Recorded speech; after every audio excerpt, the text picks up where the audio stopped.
કૃષ્ણ, કેમ છો બધા? સ્વાગત છે તમારું મારા કિચનમાં. આજે આપણે વધેલી રોટલી છે સવારની, તો આપણે આનો સરસ ઉપયોગ કરીને અને ટેસ્ટી હેલ્ધી નાસ્તો બનાવીશું. તો એના માટે આપણે અહીંયા લસણ અને મરચું બે કૂટી લીધું છે. કોઈ જ વસ્તુ નથી આમાં, લસણ અને મરચું કૂટેલું છે. આપણે છાશ ને પાણી બંને મિક્સ કરેલું છે અને આપણી રોટલી. તો ચલો આપણે બનાવવાનું સ્ટાર્ટ કરીએ. મેં પહેલેથી જ અહીંયા પેન ગરમ કરવા મૂકી દીધું છે તેલ એડ કરીને. તો હવે આપણું તેલ ગરમ થાય એટલે આપણે બનાવવાનું સ્ટાર્ટ કરીશું. તો ચાલો, આપણે તેલ ગરમ થઈ ગયું છે, થોડી હિંગ એડ કરીશું અને આપણે જે બનાવી હતી લસણની ચટણી એ આપણે એડ કરી દેવાની. ગેસ ધીમો રાખવાનો ને તો દાજી જાય. એકવાર આ રીતથી બનાવજો, ખૂબ જ મજા આવશે.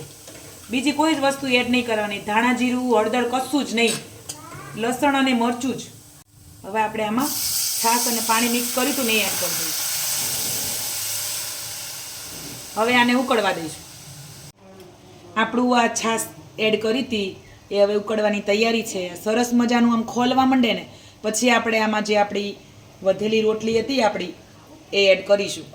તો આપણી છાશ ઉકળી ગઈ છે, તો હવે આપણે ધીરે રહીને અને એડ કરી દઈશું.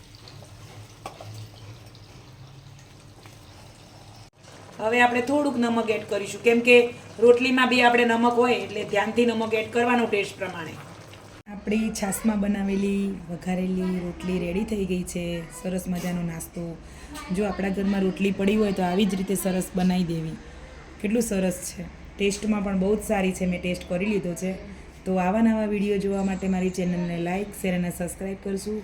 મળીશું હવે નેક્સ્ટ વિડીયોમાં.